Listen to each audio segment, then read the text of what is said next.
So we have a behind the scene video for Adu Jeevitan or the Goat Life, the Malayalam film coming in April, starring Prithviraj Sukumaran. Now I have talked about, I know about all the things that have, gone behind making this film, and that should be a film or documentary in itself. But we have a behind the scene, which I'm not a big fan of putting that out before the film, but I think they're using it for marketing until they can put out a, trailer or something, because there's still 2 months to go. So I get it. So let's have a look. And action! All right. The shot this in Jordan, I guess.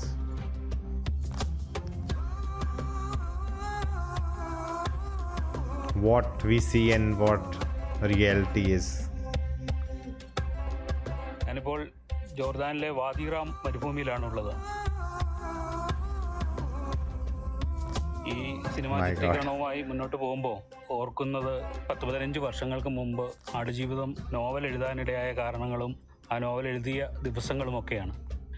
Aadujeevitham നജീബിനെ കണ്ടുമുട്ടിയപ്പോൾ ഒരു സുപ്രഭാതത്തിൽ പെട്ടെന്ന് എഴുതിയ ഒരു നോവലല്ല. അതിനൊക്കെ മുമ്പേ തന്നെ എൻ്റെ മനസ്സിൻ്റെ ഉള്ളിൽ ഇത്തരത്തിലുള്ള ഒരു നോവൽ പരുവപ്പെട്ടിരുന്നു എന്ന് പറയുന്നതാണ് കൂടുതൽ ശരി.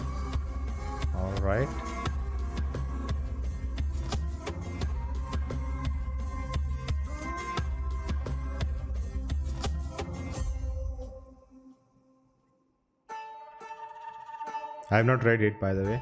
ഒരു മനുഷ്യനും ദൈവവും മാത്രമുള്ള ഒരു ജീവിതം എന്തായിരിക്കും? അയാൾ എങ്ങനെയായിരിക്കും ദൈവത്തോട് സംവദിച്ചിരിക്കുക? എങ്ങനെയായിരിക്കും അയാളുടെ ഏകാന്തമായ ദിവസങ്ങളെ നേരിട്ടിരിക്കുക? അയാളുടെ കഠിനമായ ഏകാന്തതയും ഒറ്റപ്പെടലും മരവിപ്പുമൊക്കെ അതിജീവിക്കാൻ അയാൾ എന്ത് വഴിയായിരിക്കും തിരഞ്ഞെടുത്തത്? അങ്ങനെ ഒരു മനുഷ്യൻ മാത്രമുള്ള ഒരു നോവൽ എഴുതണമെന്ന വലിയ ആഗ്രഹം ദീർഘനാളായി കൊണ്ടു നടക്കുന്ന ഒരു കാലമുണ്ടായിരുന്നു. The music is very fascinating. വളരെ കാലമായി ഗൾഫിൽ താമസിക്കുന്ന ഒരാളെന്ന നിലയിൽ ഗൾഫിലെ ഒരു കഥ എഴുതണം, ഗൾഫ് പശ്ചാത്തലമായ ഒരു കഥ എഴുതണമെന്ന ഒരാഗ്രഹമുണ്ട്. ഈ രണ്ട് ആഗ്രഹങ്ങളും ഒന്നിച്ചു ചേരുന്ന ഒരു അവസരത്തിലാണ് വളരെ വളരെ യാദൃശ്ചികമായിട്ട് നജീബ് എന്ന് പറയുന്ന വ്യക്തിയെ ഞാൻ കണ്ടുമുട്ടുന്നത്. Okay. Oh, it's based on a true story? Interesting.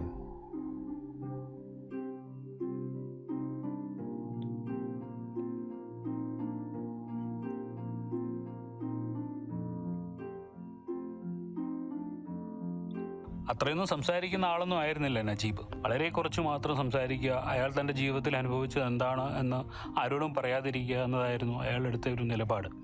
പക്ഷേ ദീർഘദിവസങ്ങൾ അദ്ദേഹത്തോടൊപ്പം സംസാരിക്കുകയും അയാളോടൊപ്പം നടക്കുകയും ഞങ്ങൾക്കിടയിൽ ഒരു സൗഹൃദം രൂപപ്പെടുകയൊക്കെ ചെയ്തപ്പോഴാണ് നജീബ് തൻ്റെ യഥാർത്ഥ ജീവിതം, താൻ അനുഭവിച്ച ദുരന്തം, ഏകാന്തത, ഒറ്റപ്പെടൽ ഒക്കെ തുറന്നു പറയാൻ തയ്യാറാവുന്നത്. അതിന് തന്നെ ഏകദേശം ഒരു 1.5 വർഷക്കാലത്തെ കൂട്ടുനടപ്പ് വേണ്ടി വന്നിരുന്നു എന്നുള്ളതാണ് യാഥാർത്ഥ്യം. അങ്ങനെ കുറേ ദിവസങ്ങൾ കൊണ്ട് അദ്ദേഹം തൻ്റെ ജീവിതം പറഞ്ഞു കഴിഞ്ഞപ്പോൾ എനിക്ക് മനസ്സിലായി, ഇതാണ് ഞാൻ എഴുതാൻ യഥാർത്ഥത്തിൽ ആഗ്രഹിച്ചിരുന്ന നോവൽ, ഇതാണ് ഞാൻ യഥാർത്ഥത്തിൽ മലയാളിയോട് പറയാൻ കാത്തുവെച്ചിരുന്ന ഒരു കൃതി എന്നുള്ള ഒരു തോന്നൽ എൻ്റെ മനസ്സിലുണ്ടാവുകയും ആടുജീവിതത്തിൻ്റെ എഴുത്ത് ദിനങ്ങളിലേക്ക് കടന്നു വരികയുമായിരുന്നു. ആടുജീവിതം എഴുതുമ്പോൾ അതിനകത്ത് നജീബിൻ്റെ ജീവിതം അപ്പാടെ അതുപോലെ പകർത്തി വെക്കുക എന്നതിൻ്റെ അപ്പുറത്ത് ഞാൻ ഉൾപ്പെടെയുള്ള ഗൾഫിലെ മലയാളികൾ അനുഭവിക്കുന്ന ഏകാന്തതയും അവരനുഭവിച്ചവരും ഒറ്റപ്പെടലും ഒക്കെ അതിനകത്ത് കടന്നു വരണമെന്നും അത് ഏതെങ്കിലും ഒരു മനുഷ്യൻ്റെ ജീവിതമല്ല, നാം ഓരോരുത്തരും ജീവിക്കുന്ന ജീവിതങ്ങളായി തീരണം എന്നും ഒരു തോന്നലുണ്ടായിരുന്നു. അതുകൊണ്ട് നജീബിൻ്റെ ജീവിതം പറയുമ്പോൾ തന്നെ അതിനകത്ത് എൻ്റെ ദാർശനിക വിചാരങ്ങളുണ്ട്, എൻ്റെ സ്വപ്നങ്ങളുണ്ട്. ഇതെല്ലാം കൂടി ചേർത്ത് നജീബിൻ്റെ ജീവിതം എന്തായിരിക്കണം എന്നുള്ള ഒരു കാഴ്ചപ്പാടോടുകൂടിയാണ് നോവൽ എഴുതിയത്. അപ്പം നോവൽ എന്ന് പറയുന്നത് നജീബിൻ്റെ യഥാർത്ഥ ജീവിതമല്ല, പക്ഷേ നജീബിൻ്റെ ജീവിതത്തിലൂടെ നമ്മൾ ഓരോരുത്തരുമാണ് കടന്നു പോകുന്നത് എങ്കിൽ എങ്ങനെയായിരിക്കും നാം ആ ജീവിതത്തെ നേരിടുക എന്നോ അല്ലെങ്കിൽ എങ്ങനെയായിരിക്കണം ആ ജീവിതത്തെ നേരിടേണ്ടതെന്നോ ഉള്ളൊരു വ്യാഖ്യാനമായിട്ടാണ് ഞാൻ ആ നോവലിനെ സൃഷ്ടിച്ചിട്ടുള്ളത്. നജീബിൻ്റെ ജീവിതം അവിടെ ഉണ്ടായിരിക്കുക തന്നെ അതൊരു വ്യാഖ്യാനമാണ് എന്നുള്ളതാണ് യാഥാർത്ഥ്യം. ഇത്തരത്തിൽ കഠിനമായ ഒരു ജീവിതത്തെ കുറിച്ച് they took all that equipment to the disc പറയുമ്പോൾ എത്തരത്തിൽ അത് വായനക്കാർ സ്വീകരിക്കുമെന്നുള്ള ഒരു ആകുലത യഥാർത്ഥത്തിൽ ഒരു എഴുത്തുകാരൻ എന്ന നിലയിൽ എനിക്കുണ്ടായിരുന്നു. പക്ഷേ വളരെ പതിയെ വായനക്കാർ അത് സ്വീകരിക്കുകയും അത് അവർ ഏറ്റെടുക്കുകയും ചെയ്യുന്ന ഒരു കാഴ്ചയാണ് പിന്നീട് കണ്ടത്.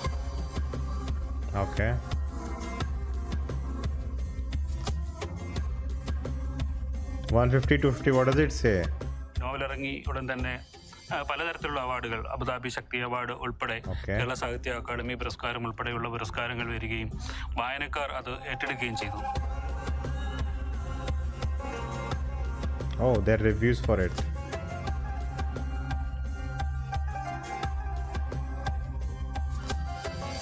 മലയാള നാവൽ Oh, பெயர் ஆடு ஜீவிதம்.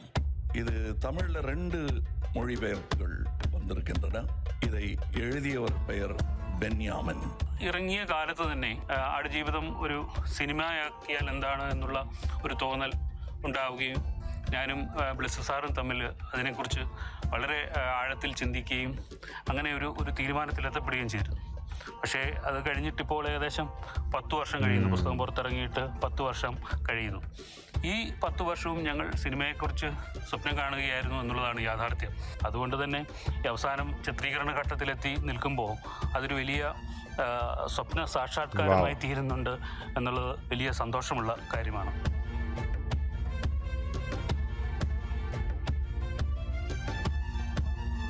Harry camera. സിനിമ വരുമ്പോൾ യഥാർത്ഥത്തിൽ അതിൽ നിന്ന് വ്യത്യസ്തമായി മറ്റൊരു ദൃശ്യമാണ് നമ്മൾ കാണുന്നത്. ആ ദൃശ്യത്തിന് നമ്മൾ ഓരോരുത്തരും മനസ്സിൽ കണ്ട ചിത്രവുമായി ചിത്രത്തിൻ്റെ മുകളിൽ നിൽക്കാൻ കഴിയുന്നില്ലെങ്കിൽ പലപ്പോഴും സിനിമ അത്ര വിജയിച്ചില്ല, എന്നെ തൃപ്തിപ്പെടുത്തിയില്ല എന്നുള്ള ഒരു തോന്നൽ പലപ്പോഴും കാഴ്ചക്കാരന് ഉണ്ടാവാൻ സാധ്യതയുണ്ട്. ഇതിനെ എങ്ങനെ മറികടക്കാം? എത്രത്തോളം ഓരോ വായനക്കാരനും, ലക്ഷക്കണക്കിന് വായനക്കാർ അനുഭവിച്ച ആടുജീവിതത്തിൻ്റെ പുറത്തു നിന്നുകൊണ്ട് എങ്ങനെ മറ്റൊരു വിരുന്ന് ഒരുക്കാമെന്നുള്ള ഒരു വലിയ ചിന്തയാണ് ഉണ്ടായത്. അതിൻ്റെ ഒരു പൂർത്തീകരണം എന്ന നിലയിലാണ് ഇപ്പോൾ ഈ സിനിമ ചിത്രീകരണത്തിൻ്റെ ഘട്ടത്തിലെത്തി നിൽക്കുന്നത്. I think this behind the scene, like they were shooting this while they were shooting the movie.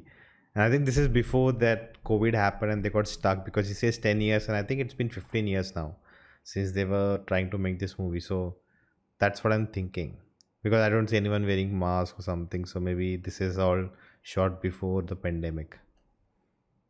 Because like movies, like especially such big budget movies, they have people to shoot the behind the scenes already, so they can use it sometimes later. Most films have that.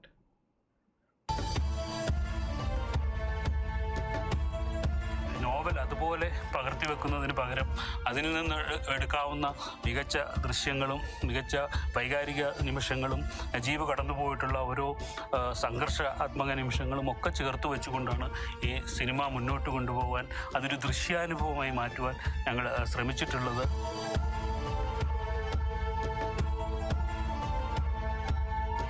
My God. Oh my God. ചിത്രീകരണത്തിന്റെ ഓരോ നിമിഷത്തിലെ കാത്തിരിപ്പും വളരെ കൗതുകത്തോടു കൂടിയാണ് ഞാൻ നോക്കി കണ്ടുകൊണ്ടിരിക്കുന്നത്. കാരണം ആദ്യമായിട്ടാണ് ഒരു സിനിമയുടെ ചിത്രീകരണവുമായി ഒക്കെ ബന്ധപ്പെട്ട് സഹകരിക്കുന്നത്. ഓരോ നിമിഷങ്ങളും, കഥാപാത്രം അനുഭവിച്ച ഓരോ നിമിഷങ്ങളും ഏറ്റവും ആഴത്തിൽ ഒപ്പിയെടുക്കുന്നതിന് വേണ്ടിയുള്ള സുദീർഘമായ കാത്തിരിപ്പും.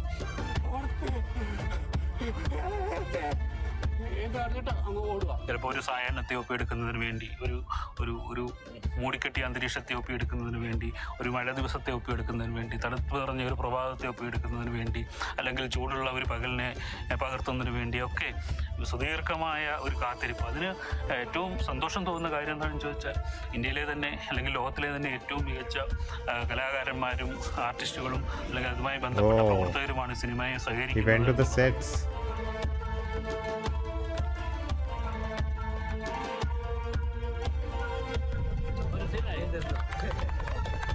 ഓരോരുത്തരെയും പോലെ ഞാനും ഈ സിനിമയുടെ അവസാന കാഴ്ചയ്ക്ക് വേണ്ടി ഒരു കാഴ്ചക്കാരനെ പോലെ കാത്തിരിക്കുകയാണ്. നോവലിലൂടെ വായിച്ചറിഞ്ഞ നജീബിനെ ദൃശ്യാനുഭവത്തിലൂടെ കണ്ടറിയുവാനുള്ള ഒരു വലിയ അവസരമാണ് ഉണ്ടാകുന്നത്.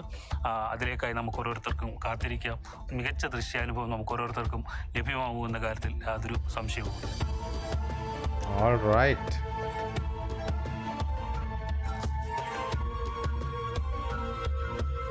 So the story behind the book also is a journey in itself, and very well put together. Like you feel like you've experienced something. It's like a well done, 8.5 minute long video, and doesn't reveal too much about what we'll see in the movie, but gives you enough, behind this, not behind the story, even a backstory to the book itself. How the book came into existence, how it's been loved everywhere, and now the attempt to make it into a film, and it took 10 years, and we all know all what all happened with them.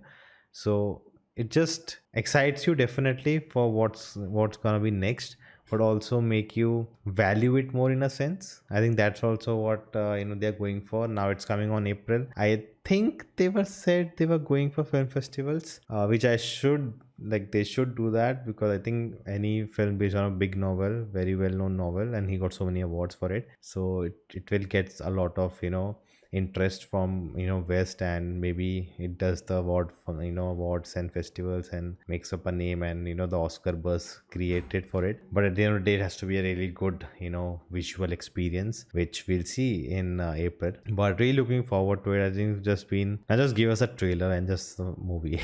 Don't make us wait and anything else. But yeah, man, really looking forward to it. Even that leaked trailer teaser what we got, they were sending for festivals, even that looked amazing. So just with all the color correction, everything done perfectly, when they put it out, what it'll be amazing. But what do you guys think? Let me know in the comments below. Here you can check out my reaction to that leak footage, and I will see you next time.